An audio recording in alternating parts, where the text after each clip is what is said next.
spread of great wokeism that is happening all across the land. From the Bollywood right into the lingua franca, but also in the politico franca of this country. And even all the politicians seems to be turning woke. They call it anything with social, people, justice, all these nice sounding words.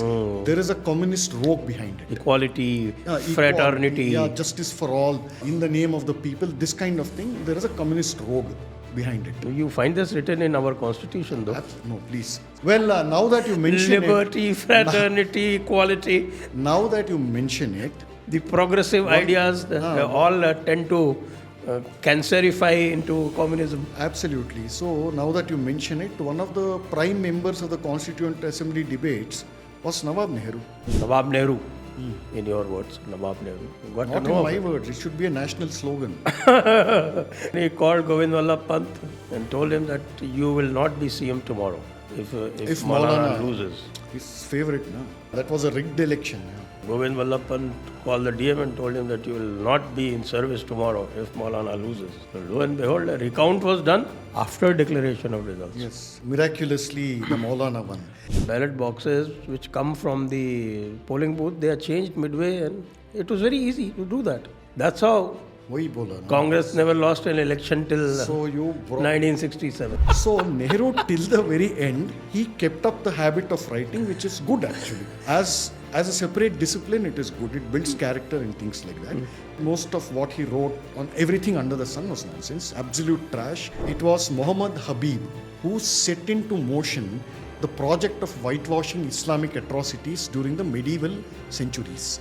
This was never attempted even by Muslim historians until Habib came on the scene. But another phase of this long-term damage that the Habib gang they put into motion is that none of them have been punished for their crimes. Not one court. I mean, you have lied when submitting evidence to court. The progeny lied even in their trials. Yeah, that's a classic case. So they've just gotten away scot-free, sir.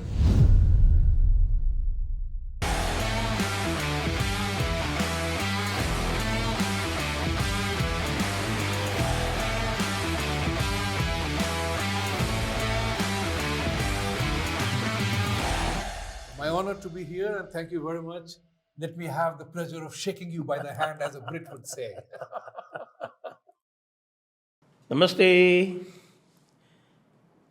Welcome to this edition of the Jaipur Dialogues podcast, and I have got someone very special, a very dear friend, also a mentor, Sandeep Balakrishna.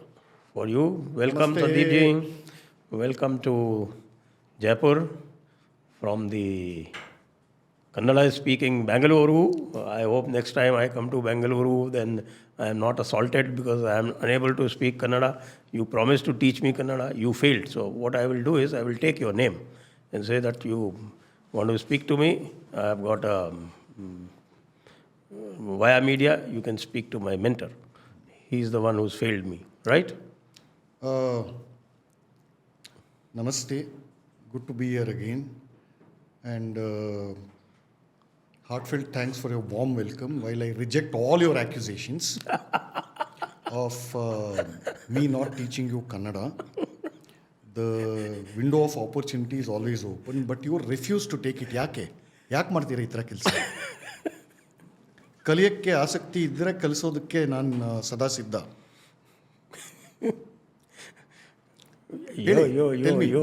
Tell me.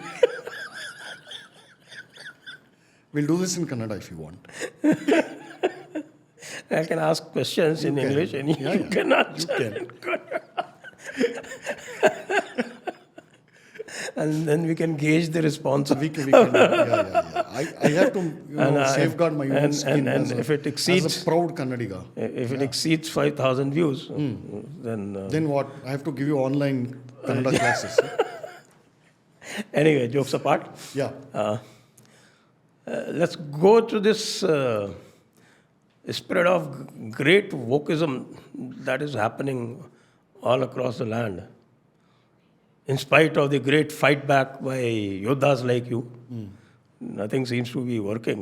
And now the wokeism has seeped from the Bollywood right into the not just the lingua franca, but also in the politico franca of this country. And even all the politicians seems to be turning woke. Yes.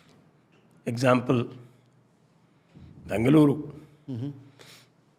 So, where do you think the infection started? No, wokeism has spread because it is cancer. Unless you detect it, the best way to to cure any disease is to prevent it. But in case of cancer, it can be cured, like all of us knows, in early detection. But we have allowed it to fester. What is wokeism? Basically, it is communism in a different disguise. But this time, the disguise, it comes in so many forms, in so many varieties, that it is unrecognizable. And this root of this woke virus, I've written 5 or 6 part article on this, goes all the way back to a very sinister project by something known as, by a bunch of completely deranged monomaniacs who founded something called a Frankfurt school. So Yeah. this was started sometime in Some people also 1929. put it on the door of Gramsci. No, Gramsci, all those people, they were the early theorists, but they came much later. I think the so-called founding fathers of this vicious cult were this guy, Theodore Adorno, and some of his buddies earlier. Also Gramsci, yes, but he came a little later. And you know how they do this? How one thing you have to give to the wokes and to the communists, they have raised political propaganda, ideological propaganda to the level of an art form. There's some nonsensical web series which I happened to accidentally watch. It is, one of the characters is a female professor who is sleeping with her own student in her office in the campus. And when they are making love, you see a book of, they're whispering endearments, and it is full of names of Gramsci and Theodore Adorno and all that. So this is the way they push the agenda. So it has a history of nearly 100 years. 1929 or 1931 was when this so-called Frankfurt School was founded.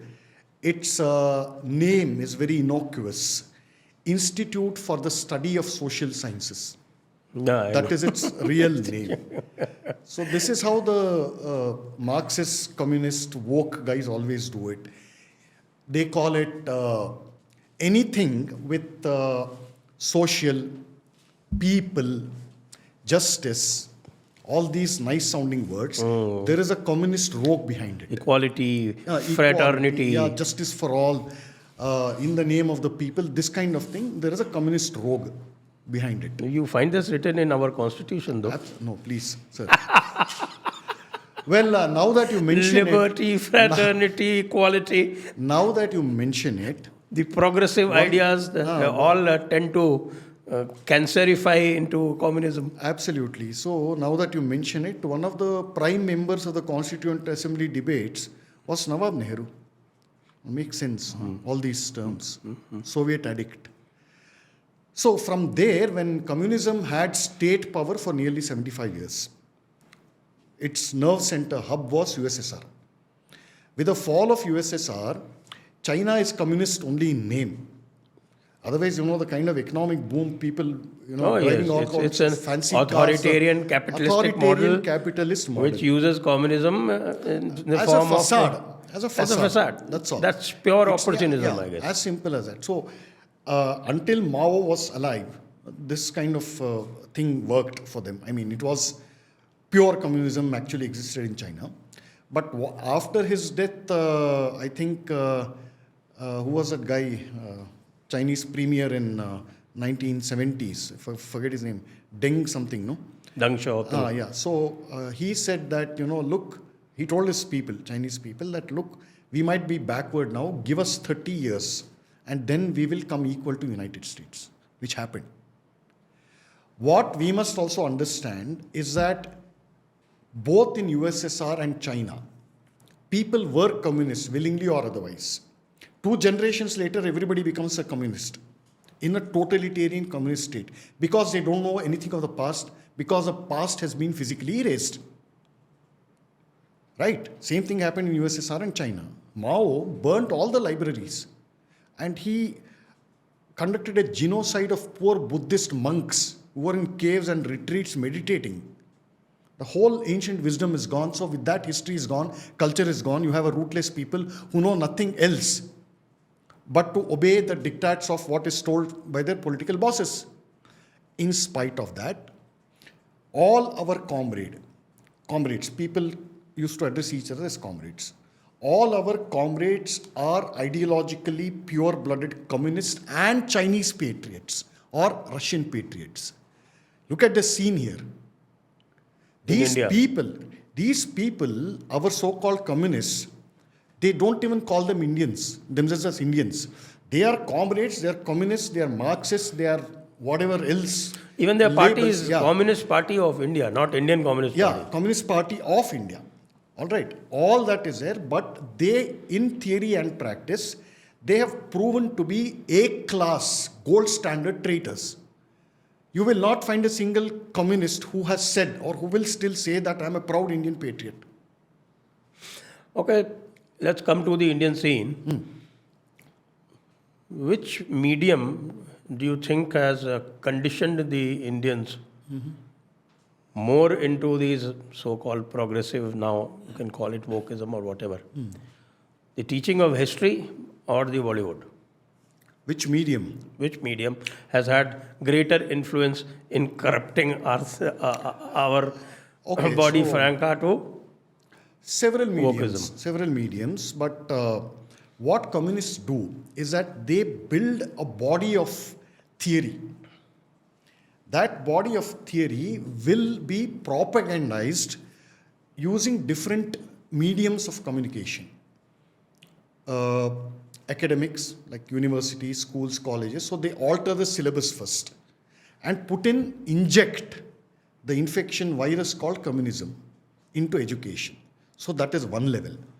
So that, you catch them young and watch them grow. You capture the minds of the kids, the story is over. You don't even have to teach them, induct them formally into communism. Their textbooks will do it for you. So by the time they have crossed their second PU or 12th standard or even by degree, they would have automatically become traitors, anti-nationals. Because throughout, what have they read? They have read that India is a country of oppressors. It is full of the filth called caste system. All Brahmins and the so-called upper classes are by default oppressors. And there is now a latest addition is something called patriarchy, which again is an invention of the Frankfurt school. It took a while to come to India. Now that education and of course cinema and plays, entertainment, to put it in a larger fashion. Let's discuss both of them separately. Sure. Let's talk about history and the Aligarh school, on which you have written a very good essay in that seminal book of yours, 70 Years of Secularism, and the contribution of Muhammad Habib and his friend in Allahabad. What's his name? Some Englishman. Satish Chandra or somebody. No, that Englishman in Allahabad. Englishman in Allahabad. Yeah. Okay. The name will come to me. So, once they started corrupting the history, then you see the influence. I remember in the 60s, I have memories from my school days in early 70s. And I was... so the corruption actually happened in your generation, when you were a student attending college. Yeah, that's what I'm talking about. But it was more deep-rooted in my generation. Because in the early 70s, I remember India was a very, very rooted place, and we had people who had the basics of those norms which had been probably continuing for millennia. But by the time I went into the 80s, I saw a lot of it disappear right before my eyes.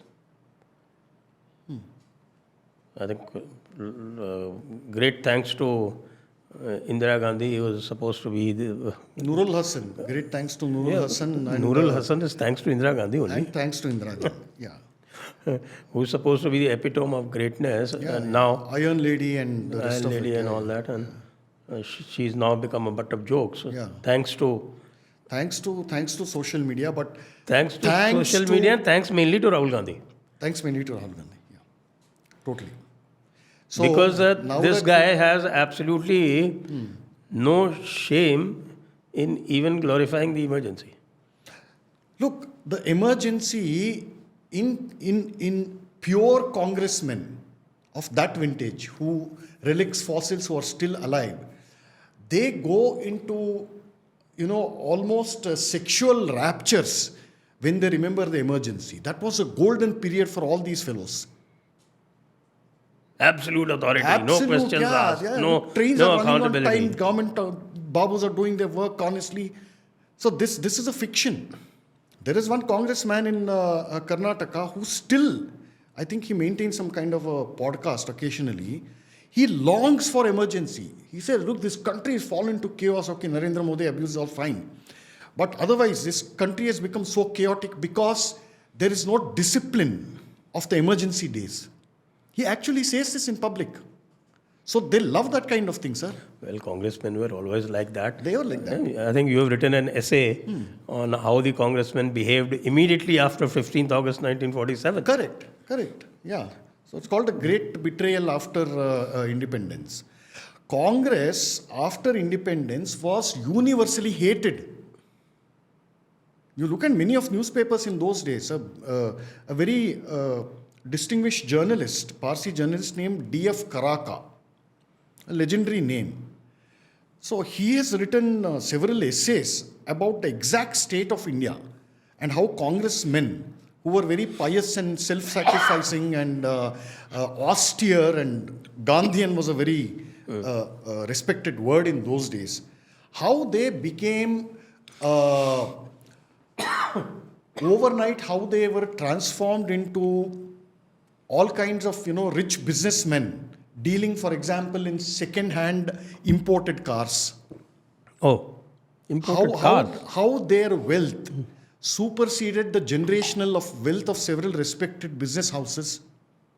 He has written in, eye-opening detail. And there was a even in 1948 or 1949, the people, the voices on the ground, they basically used to say that British rule was much less oppressive than these fellows, Congress rule. So you replaced white-skinned tyranny with brown-skinned tyranny, which is with native tyranny, which will become worse. Why? Because, after all, Britishers were foreigners. They could understand India only through day-to-day interactions, but they don't know the culture and society because they were not born here. Now, when I use a word, for example, Shraddh or Prajna or Bhakti, they will understand it is a feeling for us. It is a cultural inheritance for us.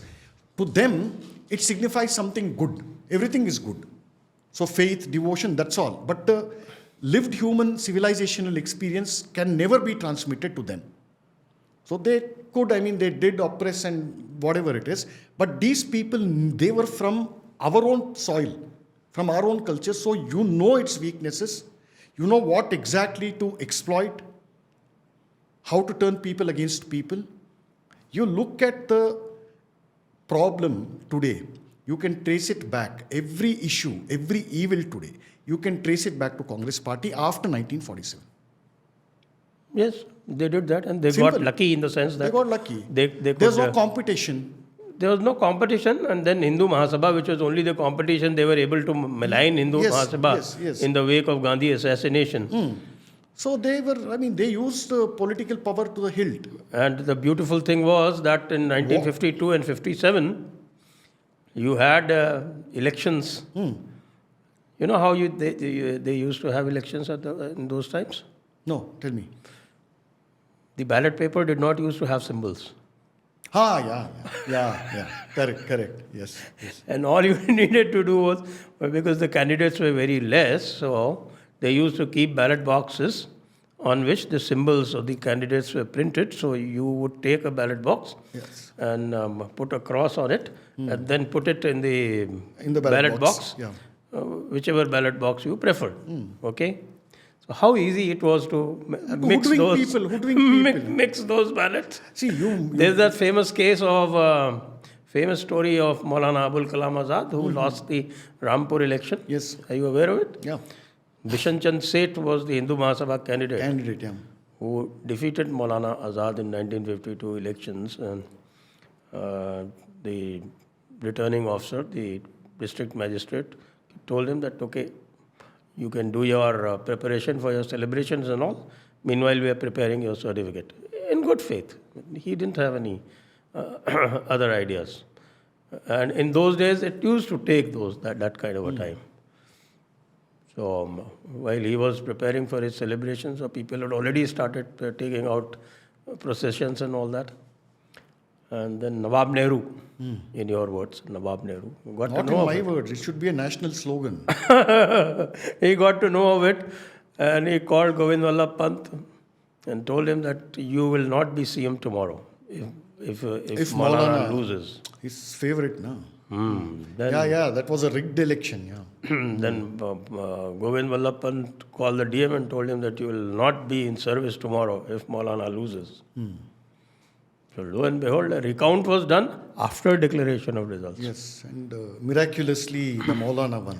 Incidentally, And then the recount, they didn't need to do anything. All this, okay. The ballots are unmarked in the sense that there are no symbols. there are no symbols. There are no symbols. So Easy you to could manipulate. take it from one box and keep it in the other, recount, done. Maulana Azad ran away to Gurgaon in the next election. This is called constitutional booth capturing, what you just described. That's what they did. And I have, of course, we don't have any proof for it. In those days, activism was not of this level. Otherwise, if people were to document the, what I would call the subversion of 1952 and 56-7 elections, then I think nobody would ever ask for ballot papers. After 1957, I think the noises grew too much, so then they had to change it print to the the symbols. And I remember in 70s, in 60s, Chandrabhanu Gupta, the general rumor, I was I was what, 7, 8 years old. But one remembers things from about From childhood, you remember. From about 5 or 6, you start having those memories. So I remember people will say that, okay, the ballot boxes are changed. Ballot boxes which come from the polling booth, they are changed midway, and it was very easy to do that. That's how Wahi bola, na? Congress never lost an election till So you brought 1967. now 2 or 3 threads from what you just mentioned. How many leaders from Hindu Mahasabha were actually invited to, and their words were taken seriously during the Constituent Assembly debates? How many? Hardly any. Hardly Hardly right? any. So you got the democracy you got because of these things. Shyama Prasad Mukherjee was probably the only one. Probably. Yeah, you can count them on the fingers of your hands.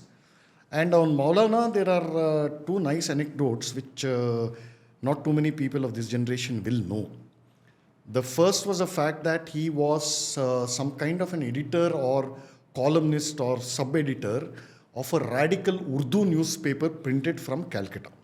Recently, I wrote a long form about the Kanpur Machli Bazaar Masjid riots, which formed a precursor to the so-called Khilafat movement, which culminated in the horrific barbaric genocide of Hindus in Malabar.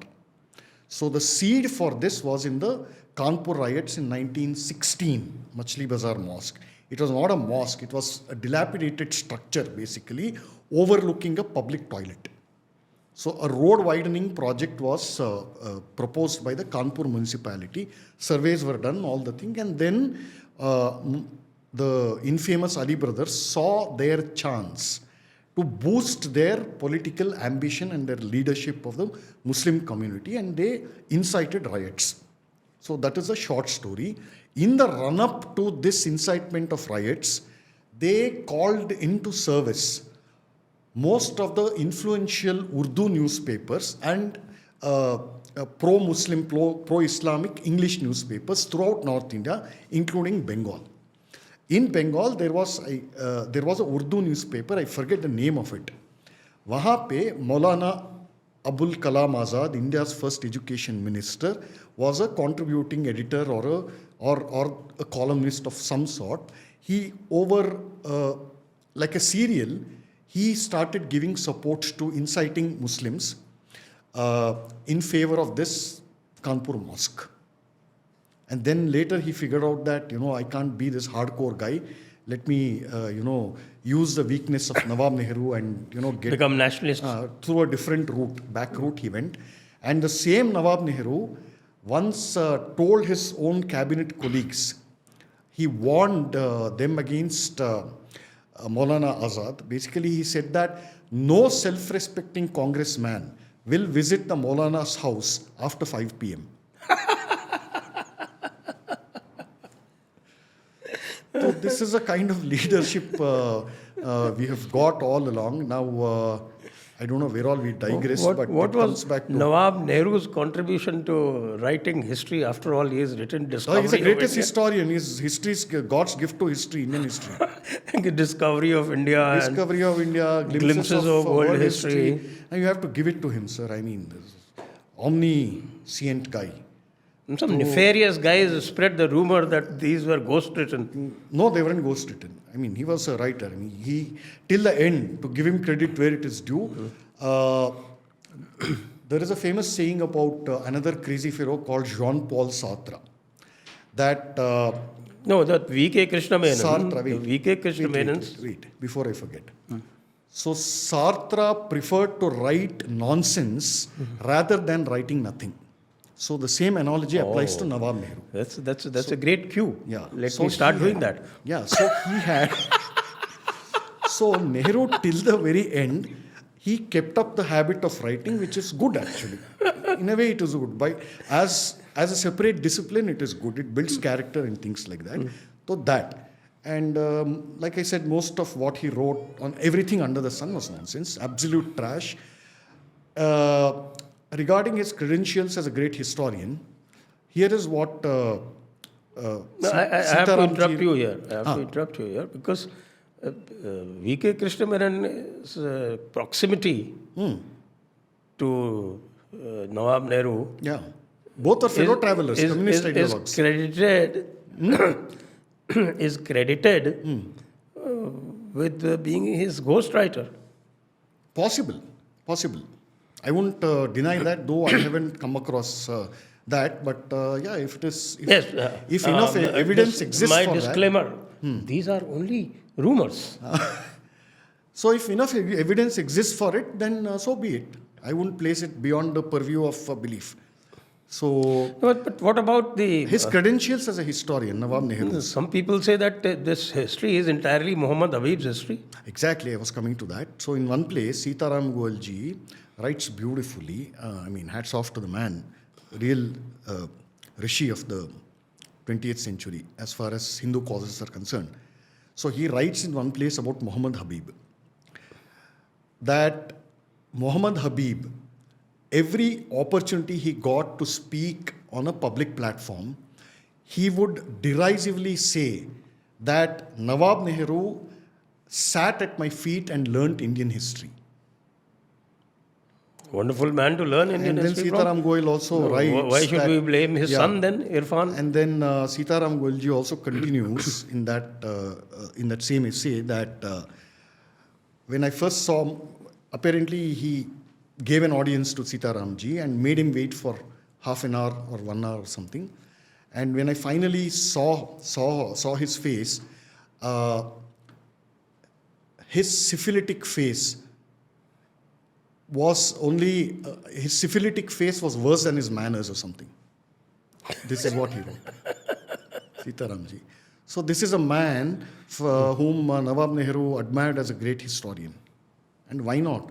That whole Allahabad Nawabi culture, Nawab Nehru was enamored of it. There was nothing Indian about Nawab Nehru. His upbringing was under some French tutor, some governess or something, or English or French governess who taught him in his childhood lessons. Then he went to Harrow, Eton, Cambridge. And his whole family atmosphere was kurta, sherwani, that Nawabi culture, dress, pure Kashmiri Brahmin Pandit lineage. There are, again, rumors that beef was cooked in his kitchen. The women folk ate separate meals, purely vegetarian. They were pious women, like proper pativratas in our traditional sense. And the men folk were like this, sending your suits to Bond Street to get them ironed and washed and pressed. And What's so special about Bond Street to get them? London, no, it was a fancy address in those days. No? You've written a whole article in your 70 years of secularism about Muhammad Habib. Yes. And the Allahabad school. Aligarh school. No, Aligarh school is Muhammad Habib school. It collaborated with the Allahabad school. The guy was Rushbrook Williams. Rushbrook Williams. Rushbrook Williams. Yes. And he was not a trained historian. He was a civil servant. He was a bureaucrat. He was a bureaucrat. Yes, So he was a bureaucrat. So they collaborated beautifully. And I think Rushbrook Williams must have come handy to establish contacts with the British. And they changed the course of history. No, compared to Allahabad. And then he got pally with Motilal Nehru, joined his party, and compared with Allahabad school, alleged Allahabad school and alleged Aligarh school, Aligarh school was more vicious. And the damage it inflicted was more long lasting. For the first time, it was Muhammad Habib who set into motion the project of whitewashing Islamic atrocities during the medieval centuries. This was never attempted even by Muslim historians until Habib came on the scene. So to that he is the progenitor of all these things. And that continued right into the 80s. Yes, even now. All the fiction, see what the Marxists have done, while they have lost political power, institutional power, they have destroyed humanities, not just history. They have destroyed humanities irreparably. Because yesterday's students are tomorrow's lecturers and teachers. You can see that in JNU. Yeah.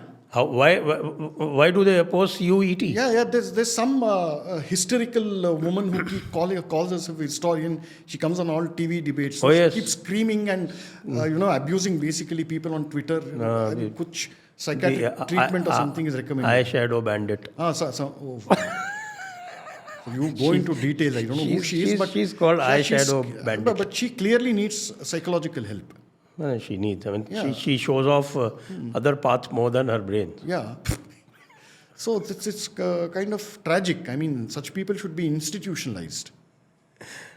But the long-term damage, another phase of this long-term damage that the Habib gang, they put into motion, is that none of them have been punished for their crimes. Not one code. I mean, you have lied. When submitting evidence to court. The progeny lied even in their trials. That's a classic case. So they've just gotten away scot-free, sir.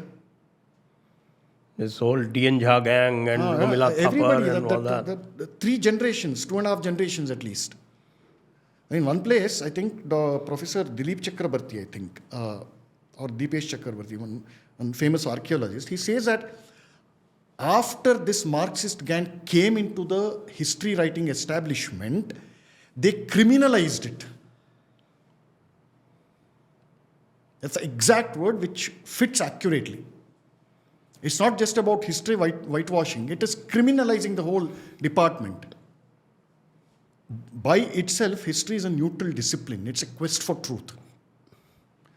Because, see, And they wrote in any culture, in all classical cultures, and even during the colonial period, most of the distinguished historians, they said history is a question of truth, is a quest for truth. Or if you go back to the Greeks, I think it is Thucydides or Dionysius who basically said that history is philosophy teaching through examples. It is like Mahabharata. It is a pure subject. It is philosophy. Isko tumne, you have converted it into some kind of a Marxist ideology. You cannot be a Marxist and a historian at the same time. Oh yes, some Marxists themselves admitted it. Right. That their job is to further the cause, not to write How history. is it possible? How can you be a Marxist and a historian at the same time? Quite right. See the NCERT books. Yeah. It's only now that some small corrections have started, and look at the outrage that goes on. Correct. ICHR, classic case. For 43 years, they worked on a single project called Towards Freedom. Originally, the whole project was to have been completed in about 7 years. For 43 years, it drained about 41 crores of taxpayer money. Only 2 volumes have been published, or 1 volume has been published. And that happened after they removed R.C. Majumdar. No. This was after ICHR was established. R.C. Majumdar is a much older story. This is Towards Freedom, which was started sometime in 1973, 1 year after ICHR was established. These are not coincidences. Establishment of all these bodies, JNU, ICHR, all these so-called social sciences background subjects, all these institutes, taxpayer-funded institutes, they all happened after Indira Gandhi took support from the communists for her survival. Not at all accidental. 1967. There used to be a time, sir, when these academics, newspaper editors, all those fellows, they would go to Russia as easily as I would go from Malleshwaram to Basavangudi in Bangalore, or you would go from Vasant Kunj to Greater Kailash or something. With that ease, they would go. Already indoctrinated, more advanced courses, wining, dining, the rest of it. Those fellows had a say and they blocked all access of information. For the longest time, a bunch of 6 to 8 English newspaper editors sitting in Delhi would decide what the national news would be. To what extent they've gone, I'll tell you, Marxists. For the longest time, the only way to assess readers' feedback in newspapers, only print was available then. For the longest time, the only feedback from readers was something called letters to the editor. I know. Right? I kept writing for 4 years and I didn't get success. Yeah. So if you were published in the letters to editor, your letter was published, people would get delighted. They would keep clippings of it, cuttings of it, and maintain it in a file. So this was a kind of aura that those fellows had. They appointed their own men, gang member, in every newspaper to look at the letters of editor.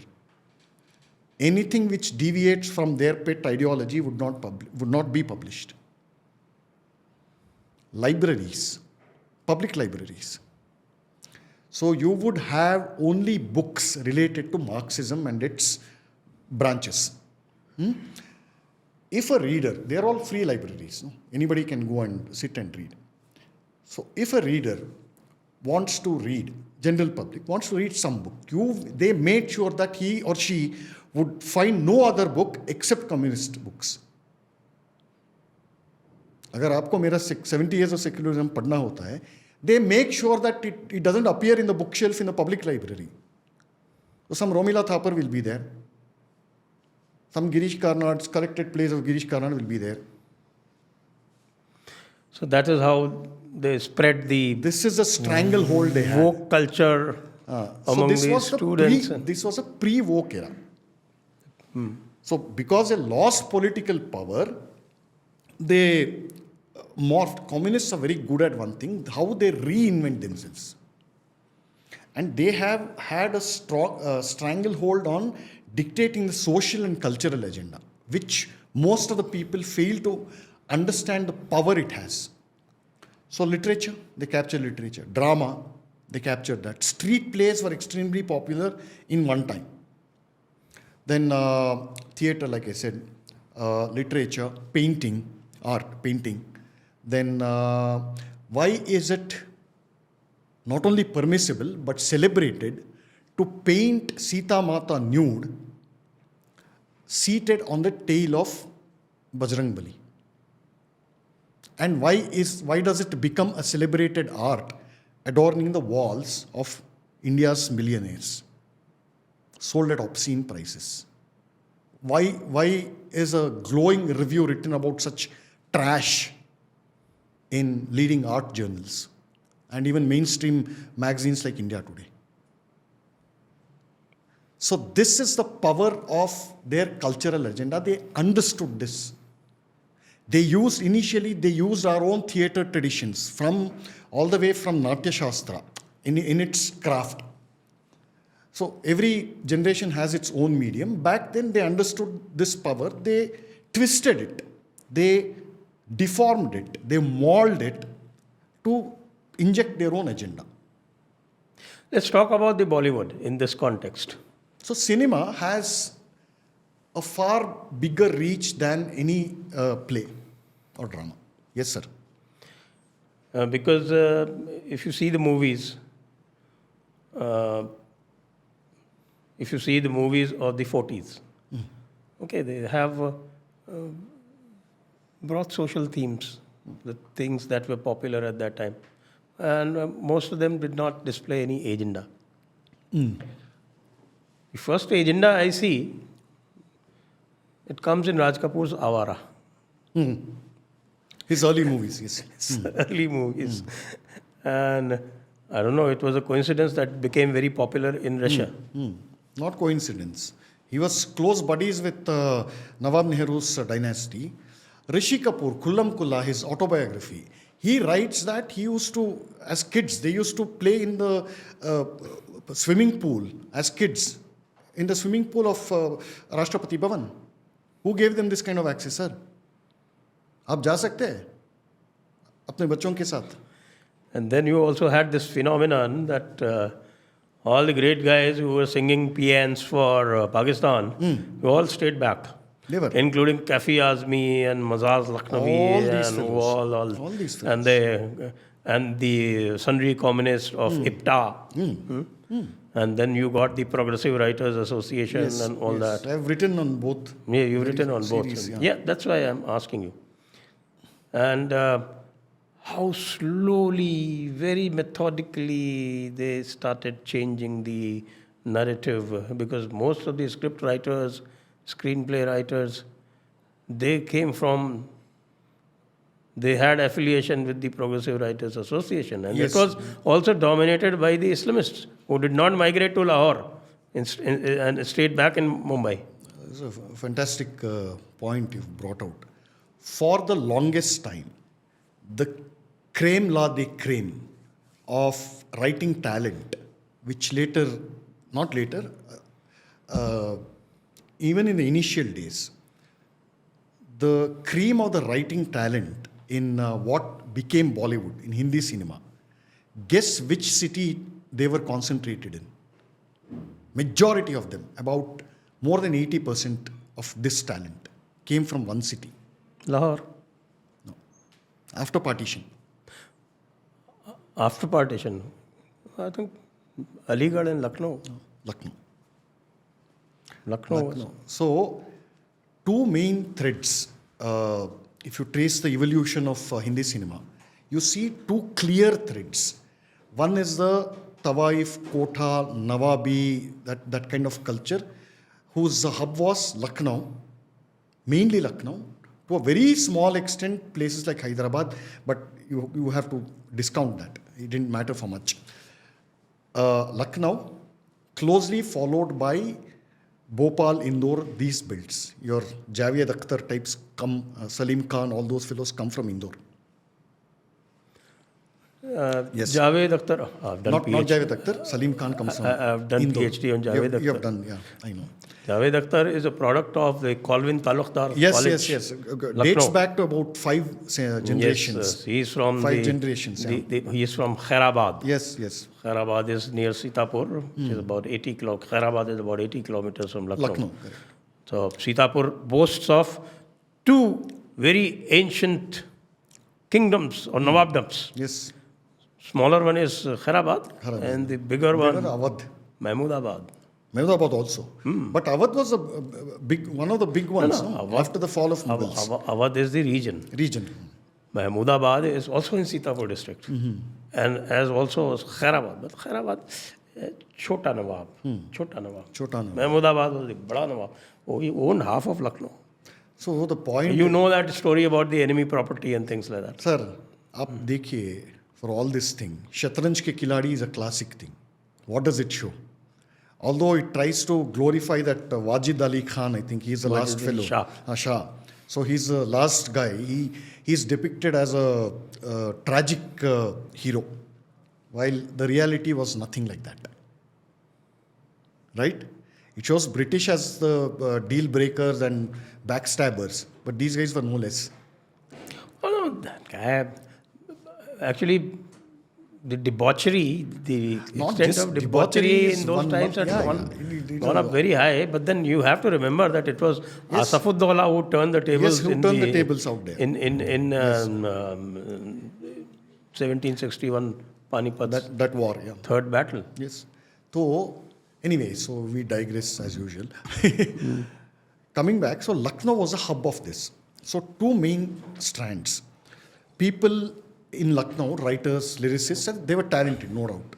Look at their language and everything. How they used it, for what purpose they used it, is a different story. So, they migrated to this nascent film industry.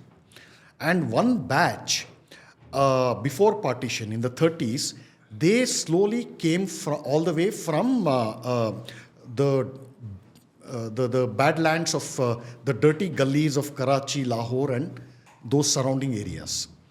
So, sons of Darzis in those days, they migrated here. One famous writer is there, I forget his name. So, they became script writers in Bollywood. They wrote screenplay, they wrote songs. So, that is one strand. I was told by somebody, which I checked and found true, that in late 40s, after independence, in Mumbai, the scripts were written in Urdu. Yes. Because most of the actors and actresses, they came from Punjab. They came from Punjab. And in Punjab, the medium of instruction was Urdu. So also in Andhra Pradesh, in the Nizam of Hyderabad's dominion, Telugu learning was not there. Telugu was not taught. In a state of nearly, 90% Hindu majority, ruled by a Nizam, Telugu is a lingua franca. Muslims also spoke Telugu. There, in the official curriculum, from school onwards, Telugu was not there. Urdu was there, and Farsi was there, and English was there. No Telugu, no Sanskrit. Even people like Pran, Yeah. Kapoor family, Kapoor Khandan, Pran, Dilip Kumar, Dilip Kumar to theek hai, Yusuf Khan. Yusuf Khan. Call him by his proper name. Then this guy, Rajkumar, that Jani fellow, he could write, he could read and write only in Urdu. He's a Kashmiri Pandit. He couldn't read or write Devanagari. All his dialogues were written in Urdu. That's how Urdu flourished. Yeah, that's how it in flourished. Bollywood. So that's why people started calling it Urdu wood. Yeah, that's so when the Nawabi culture died after independence and the whole thing fell apart, Urdu learning, the decline of Urdu learning began there. It was only sustained by this Bollywood nonsense. It got a second lease of life by and even all today these they fellows. don't write in Devanagari. They won't. Now they write in Roman script. Yeah, they write in Roman now. Though you destroyed Devanagari also, you destroyed Urdu also, you're left with English. The language of our oppressors, sir. How is this for Yes, poetic you're justice? badly oppressed by Devanagari in Bengaluru, I believe. So, how is this for poetic justice or poetic irony? तो ये होता है. Then the After second, these 60s, if you see, in the last bhajan, earlier I think it was almost de rigueur, so compulsory for every movie to have a bhajan. it was newsreel, bhajan, then some patriotic something, and after that you have the censor certificate, then the movie starts. Yeah. Some 5 minutes of torture first. So, no, I mean, bhajan was there Bhajan within was the there, movie. yeah. Bhajan used to be There. in the movie. Sir, which was the first ever Hindi movie? I mean, not Hindi, but first movie to come out of Hindi film industry. Satya Harishchandra. Satya Harishchandra. There was Bhakta Prahalada. There was Sampurna Ramayana. At what point did all of these themes just fall off? After you imported Urdu wood. Yes. When you made Bollywood into Urdu wood. Urdu would. See? Because earlier, before independence, the lines were clearly marked. There was there was a Lahore cinema and there was a Mumbai cinema. There was a Mumbai cinema. Mumbai cinema was purely Hindu and Parsi. Yes, absolutely. So all that changed. If this is... These Lahore walas migrated. And Lucknow walas, as you say, they came rushing in. They came rushing in. So if this is one clear thread, the other thread was started by communists. If you, at all levels, if you look at the trajectory of communists, you will see that it begins to pick up steam in the 1930s. That's one decade. Then it goes to on an upward trajectory in the 1960s. And by the 70s, it's a mishmash of hardcore communist themes, all this Diwar type of nonsense, the Salim Javed type of nonsense, and a mishmash of this Urdu wood, that Razia Sultana. I watched that horrendous piece of torture. I haven't. I have. Fortunately. You should for educational purposes. For educational purposes, you should. Half the dialogues you can't, not half, 90% you can't understand because it's completely in Urdu. Farasukka, parchakka, all this kind of terminology. You don't understand that. So this was the norm. Pakiza. You can't watch it now, sir. The Pakis had beautiful songs. Music was good. There were beautiful lyrics. Some of them very profound, meaningful. We will grant all that. But the overall tone and tenor and the dominance that these fellows acquired. The We are great talking glorification about the of the history. Kotha culture. Kotha culture, plus the communist injection of that poison. Utpal Dutt, fantastic actor, card-carrying communist. Yes? Why? Bimal Roy Bimal Roy. made such beautiful movies, but then there was always an underpinning. There was that angle, sir. That underpinning was always there. There was that angle. So all those people, MS Satyu, my state unfortunately, Garamava, right? So these were the dominant kind of, and they were in bed with each other. They were using each other. The Urdu wood branch of Bollywood and the Marxist wood branch of Bollywood. And So that they was were- the time that They were using each other very that nicely. they started denigrating Yeah. our Hindu culture, yes. our deities, And then the generous doses of Brahmins, yeah, caricature of Brahmins, caricature and of two Rajputs and two major and villains. Vaishyas. Sir, two major villains. Three actually. Brahmin with the choti, always evil, greedy, manipulating. His whole day, his whole life is spent only in manipulating people. That's the guy. Then the Thakur. Rapist. The dacoit movies, all these mindless dacoit movies, what is shown? What is the underlying current? And all Zamindars, Thakurs, they are blood-sucking parasites, very evil fellows. Raj Kapoor also done several of these movies, no? What is this, sir? Desh mein Ganga behti. Jis Desh mein Ganga behti hai. Then Prem Rog, at Raza Murad's infamous scene, and the whole atmosphere in that mahal. What does it show? Only Thakur decadence. What about the relics of the Nawabi culture? How many movies show that? No, Nawabi culture is beautiful. Refined, sir. Poetic. Yes, sophisticated. Poetic. Poetic. Yeah. What is Lyrical. What is that called? What is it called, sir? This etiquette का कुछ है ना वो तहजीब गंगा जमुनी तहजीब. So all these things, है कि नहीं? So these were the things. Apart from that, you had these actually really good social films, family dramas. You can keep them aside. They were there, and the likes of all these mindless Shami Kapoor films, basically monkey as a hero.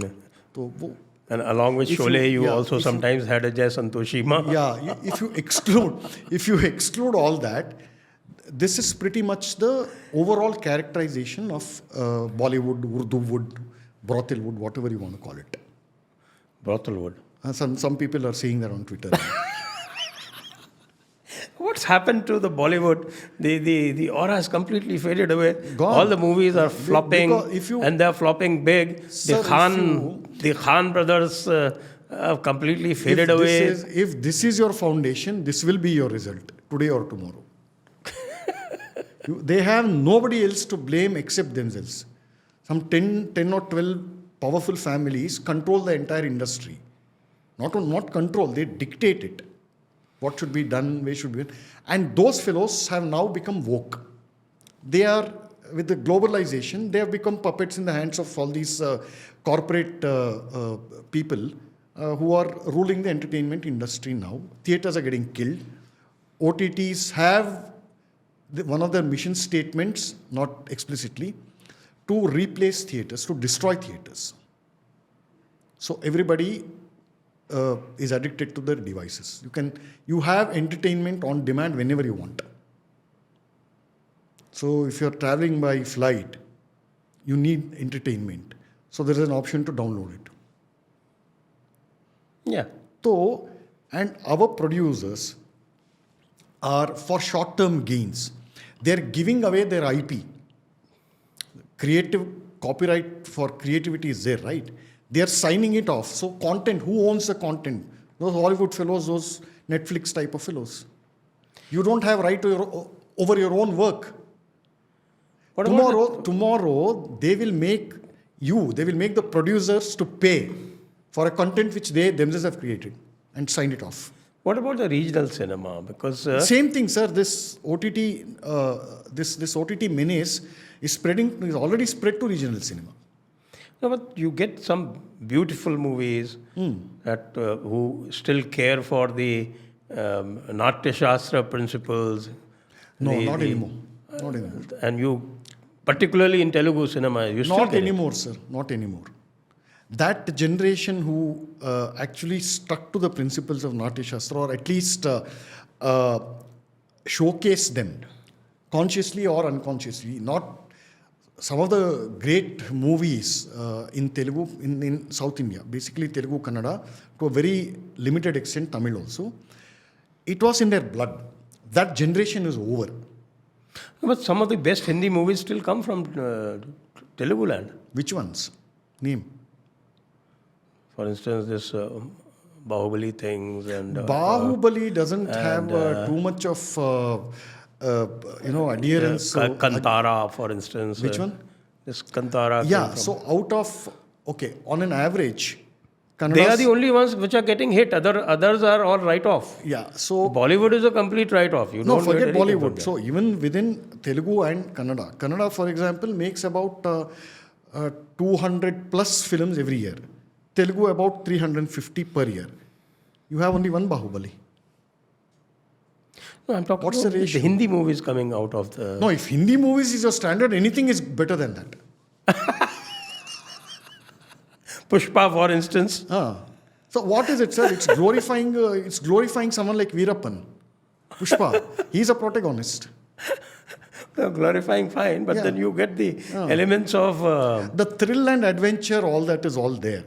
All that is there. But thrill and adventure. That has nothing to do with, the principles of Natya Shastra. That anybody who wants to create any work of art will know how to channel his or her creativity. How it comes out in the end is a different thing. But the nuances, the cultural richness that used to be there even until, say, 2000. Until 2000 is gone completely. They don't have the depth at all. you think this medium is gone or it will continue Yeah, to? it is. The woke nonsense is slowly being infiltrated even in Tamil and Telugu cinema. Woke plus this oppressive narrative. A bunch of third class and very vile, evil directors have cropped up, especially in Tamil cinema. All this Vetrimaran, Mari Selvaraj, these kinds of people, they are furthering, instead of, kind of harmonizing the so-called caste wars that were happening, they are intensifying it in an extremely subtle but very effective way in Tamil cinema. And over the last 12 or 15 years, the visual communication department, I think of Loyola College, Madras. I think so, if I'm not mistaken. But the Viscom department, visual communication, which teaches all departments of cinema, all crafts. That has been a breeding ground for producing these casteist type of filmmakers and woke filmmakers. And that Viscom department is dominated by the church. Yeah, the church has this agenda for the longest time. Yeah, it has a big role. So my question is different. Huh. Do you think cinema as a medium is going to survive? It will survive, but maybe not in the form of traditional theater watching experience and things like that, because the economics don't fit anymore. Nobody needs a theatrical experience because the costs are high. Family of 4 goes to watch a movie on first day. It is released. You end up spending at least $5,000.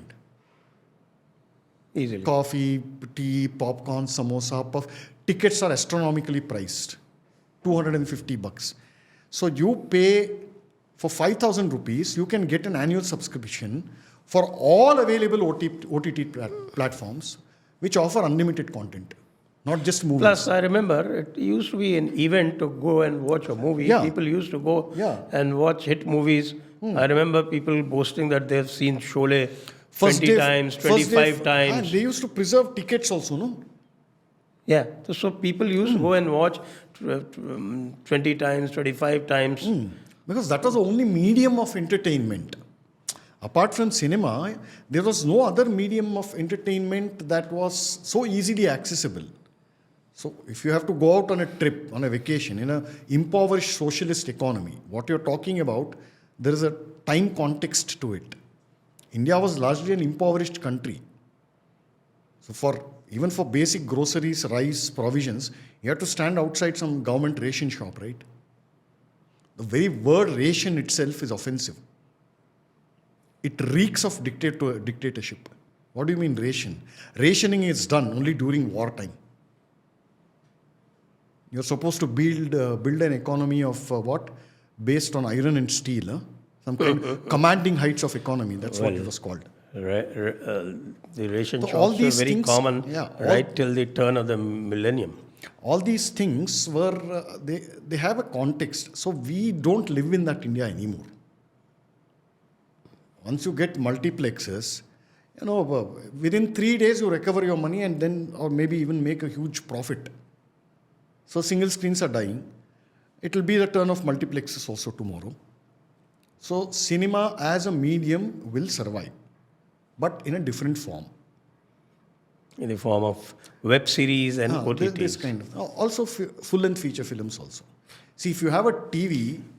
One of the biggest hits on a web series was a series called Panchayat. Panchayat, yeah.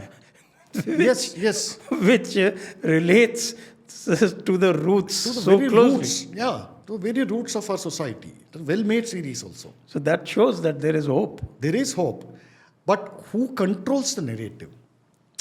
The point is that Ultimately, if you get money through these rooted films, people will come to building. they might come, but how many rooted production houses will initially fund this idea when it is pitched? So the dalals and the middlemen who control the levers of power and funding, you have to first convince them. So I am sure that if Rajamouli had pitched his idea to one of these web series jokers, they would have rejected it outright. Regressive, Raja, Maharaja. That would be the reason for rejection. So I am also told that even in crime stories, detective stories, why do you want to bring... There is some kind of a twisted element, even in the protagonist. You tell a neat, clean, straightforward detective story or a legal thriller like Perry Mason or Sherlock Holmes, where he is a detective or he is a tough cop, a brilliant guy.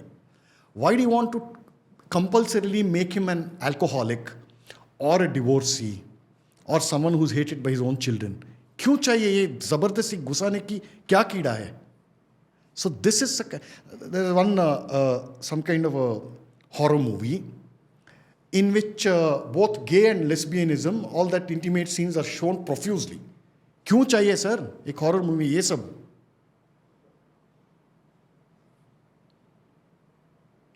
And then showing that Indians are racist. There's one show about some cricket match fixing thing. There are 2 episodes which basically show this whole what is called Indians are racist. These are political films. They are not entertainment.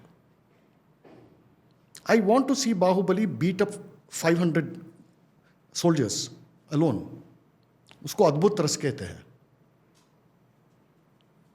You take off these frills. Why do you want to, bring in all kinds of sleazy political agendas? In fiction, which are the greatest of enduring works of world literature, apart from Ramayana and Mahabharata? You have War and Peace. You have Greek tragedies, Greek epics, Iliad, Odyssey. Works of that class, of that standard. They don't need to resort to this kind of nonsense, right? Perversion and all this ideological nonsense. Still, they have endured for more than what? Several millennia. Absolutely. So, one thing that the left did in the realm of literature, in the creative space, was to kill classicism. Classics, epics, myths, symbols cannot be created by one person.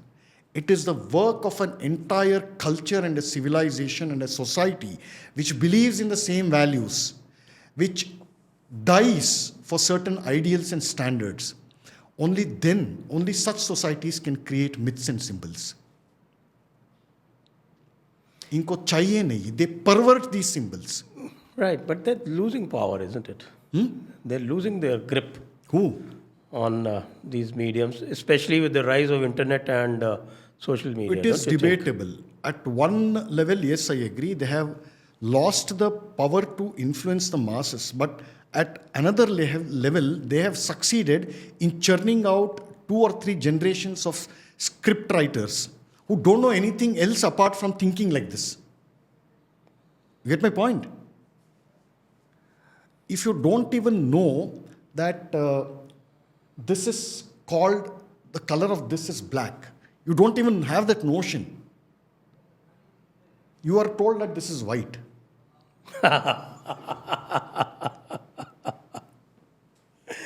Okay. Yes. So there's some guy called, say, Robert exists in New York. I don't even know that such a guy exists in New York until I meet him.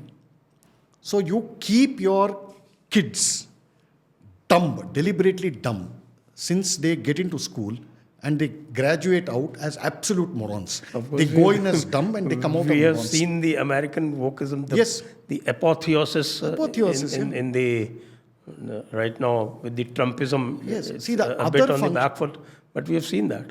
The other function of this wokeism and the communist thing is bad behavior. Absolute bad behavior, indecent behavior in public.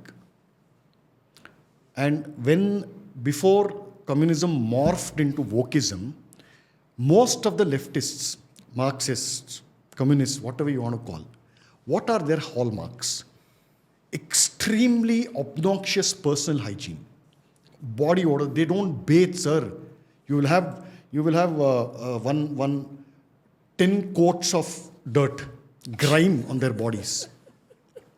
All these marks. Yes, sir, I'm not kidding. I've met these guys. Their mouth stinks. They don't bathe. They don't shave. They don't cut their hair properly. They're not presentable. Smoking, eating off from each other's plates. But that's Leading a very utterly that's prescribed by filthy one life. particular theology. Filthy life, sir. Okay, Really, sir. you need a swimming pool to bathe these guys, and that itself will become dirty.